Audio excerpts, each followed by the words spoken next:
Presiden Prabowo Subianto mengingatkan sejarah peradaban yang sukses menunjukkan tidak ada negara yang berhasil tanpa pemerintahan yang bersih.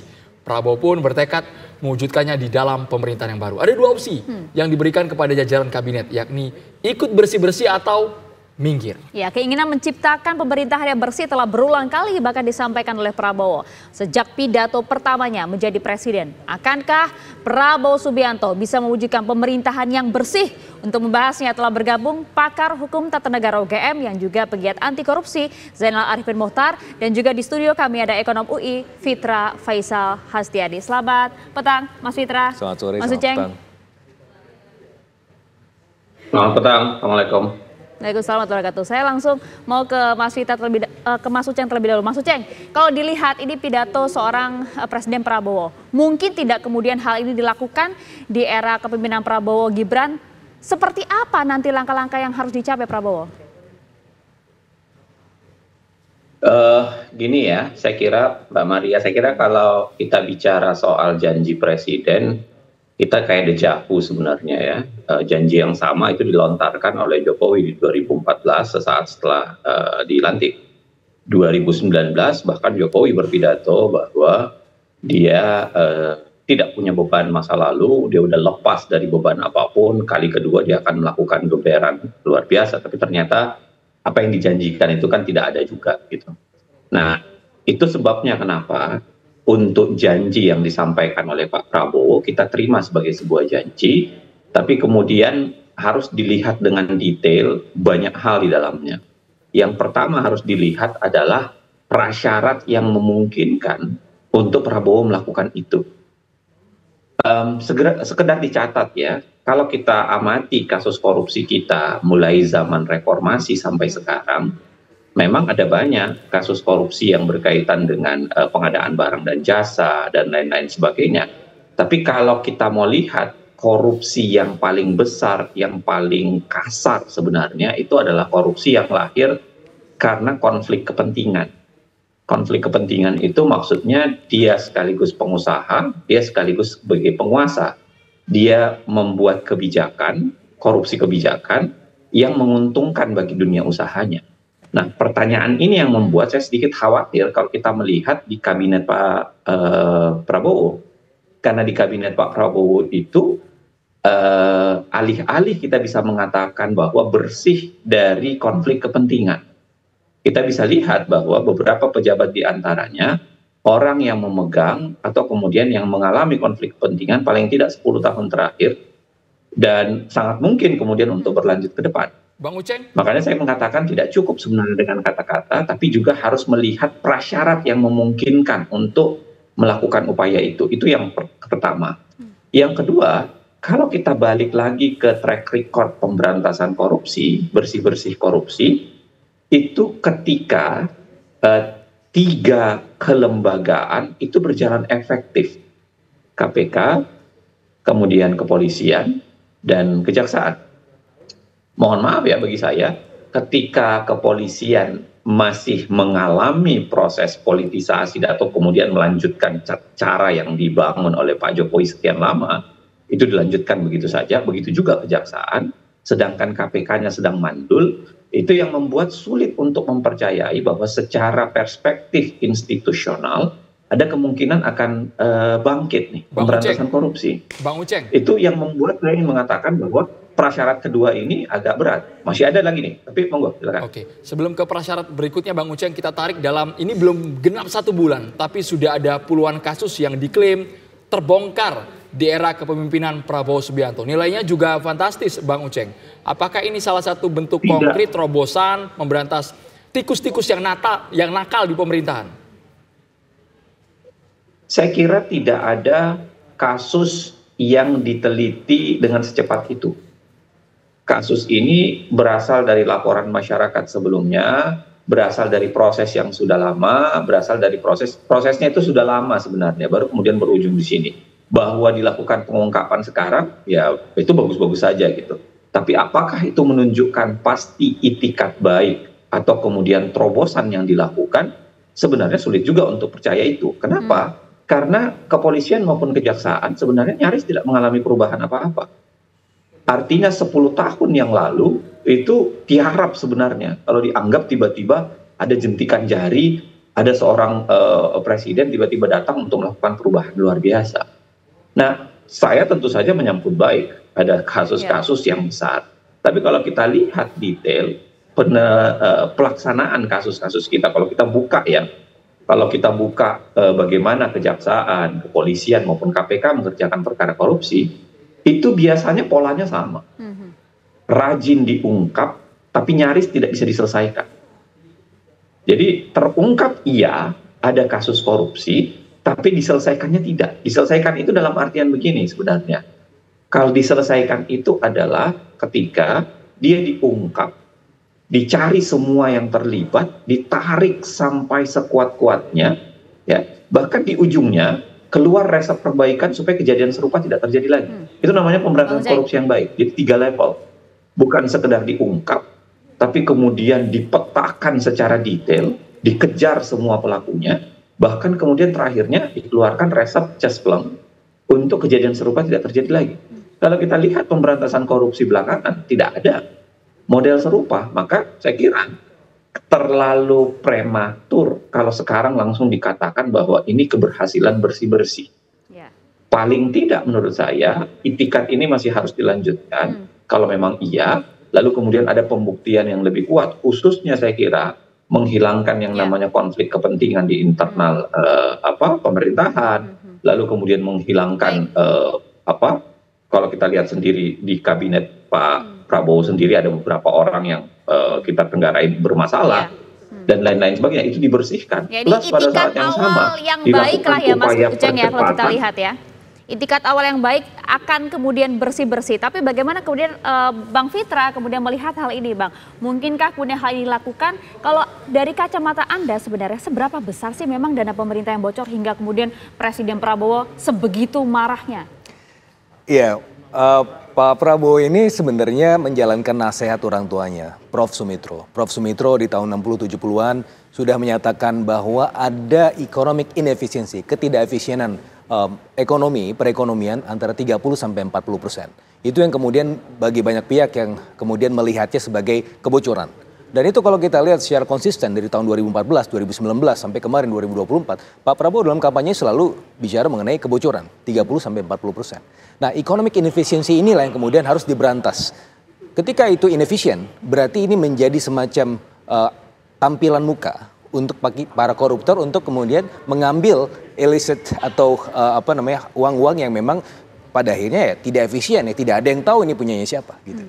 Kalau kita bicara mengenai kualitas belanja saja misalnya ya, di tahun 2023 tahun yang lalu itu berdasarkan sistem akuntabilitas instansi pemerintah itu ada 122 triliun inefisiensi ya dalam kualitas belanja. Kita belum bicara korupsi ya, itu baru bicara inefisiensi. Ujungnya korupsi ya mungkin aja gitu kan. Tapi coba lihat 122 triliun ini hasil dari defisit fiskal 1,65%. Jadi bayangannya begini, 1,65% defisit. Jadi kan kalau kita ada penerimaan, ada pengeluaran, gitu kan. Kalau misalnya pengeluaran lebih banyak, berarti kan defisit. Nah, tahun 2023 1,65% besarnya dari total GDP kita. Nah, tapi itu yang paling efisien ternyata 1,65%. Biasanya itu di atas 2%. Sebagai perbandingan tahun 2016 itu defisit fiskal kita 2,7%. Dan pada saat itu inefisiensinya berdasarkan laporan Sakip itu 493 triliun. Artinya kalau kita bicara mengenai inefisiensi yang pada akhirnya berujung pada kemungkinan besar korupsi. Nah ini adalah bagian dari economic inefisiensi yang harus kemudian diberantas atau disikat oleh Pak Prabowo dalam hal ini kan. Makanya beliau selalu berapi-api karena kalau kita bicara mengenai bagaimana cara untuk mencapai pertumbuhan ekonomi tinggi. Kalau misalnya inefisien. Nah ini yang kemudian harus kita lihat ke depan. Yang harus disikat dari sisi mana dulu Mas? Apakah betul-betul mengurangi anggaran belanja buat setiap kementerian karena secara kementerian jumlahnya lebih banyak sekarang? Atau dari celah apa? Sesaat lagi Mas Fitra. Kita harus jedahnya di kabar petang pemirsa.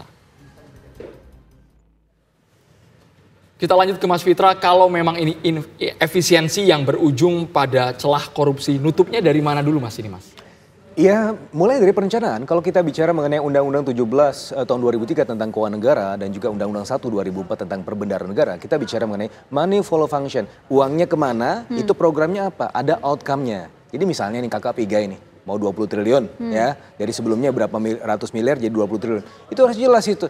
kemana-mana aja, bikin apa, harus ada outcome-nya apa. Dan kalau bisa lagi, itu outcome-nya untuk pertumbuhan ekonomi seperti apa. Kan ini kita mencapai pertumbuhan ekonomi 8% nih.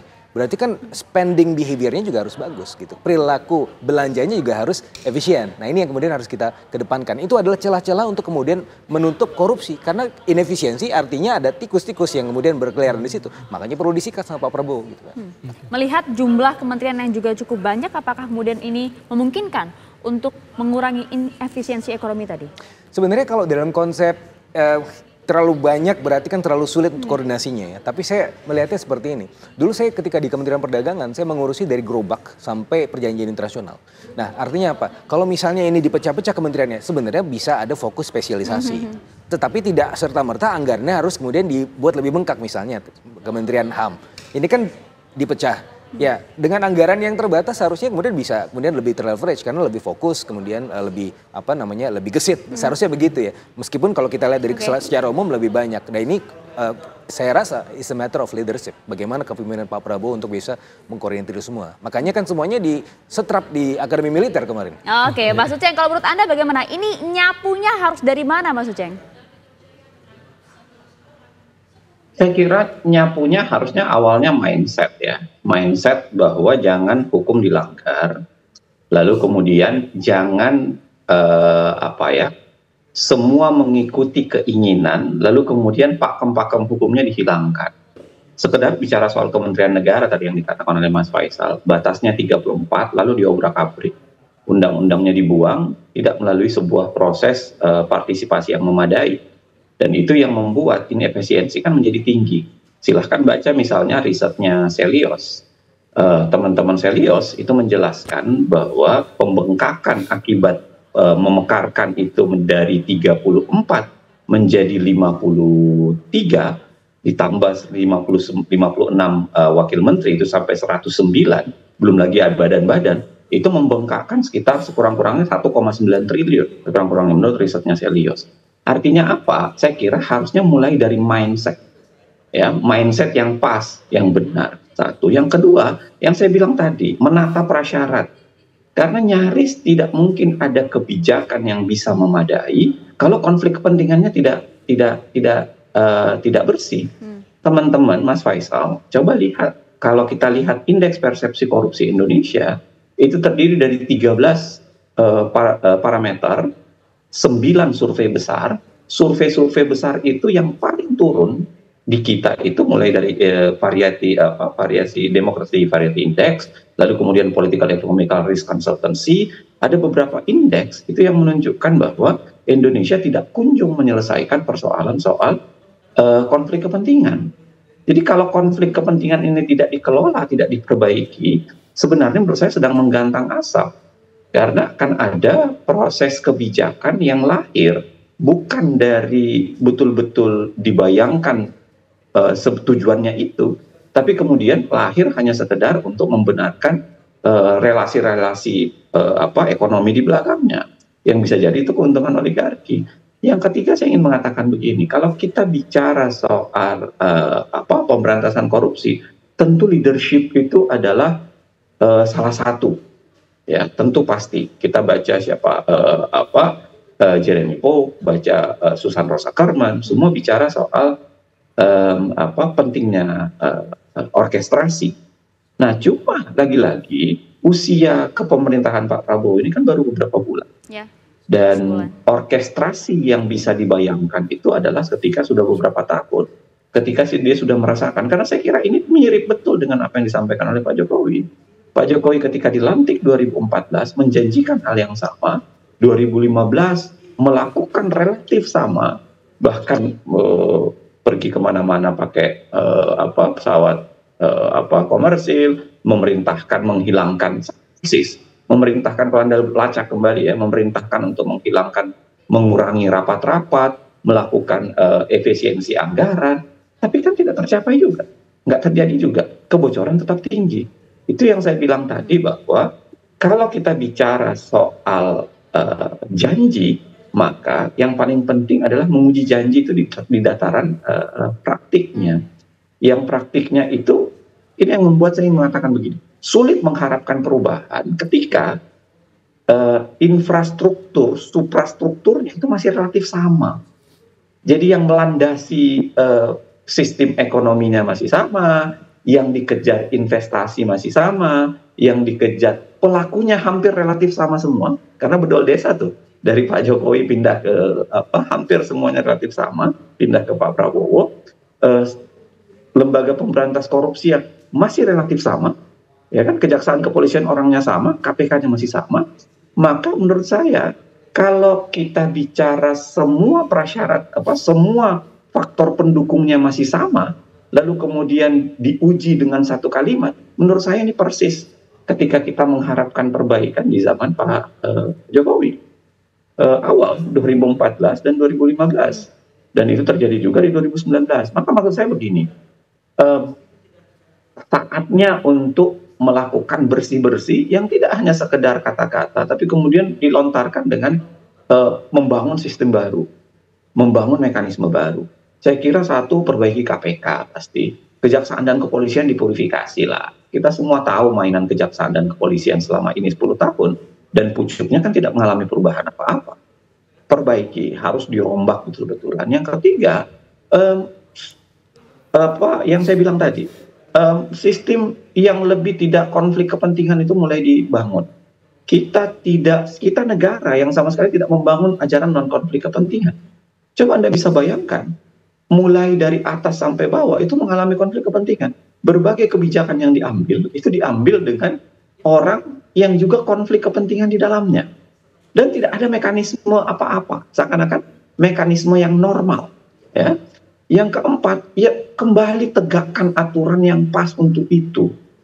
Ketika di awal-awal Pak Prabowo menunjuk Mayor Teddy misalnya menjadi sekretaris kabinet, tapi pada saat yang sama undang-undang TNI sebenarnya melarang itu, tapi bicaraan publik itu dicuekin, lanjut saja.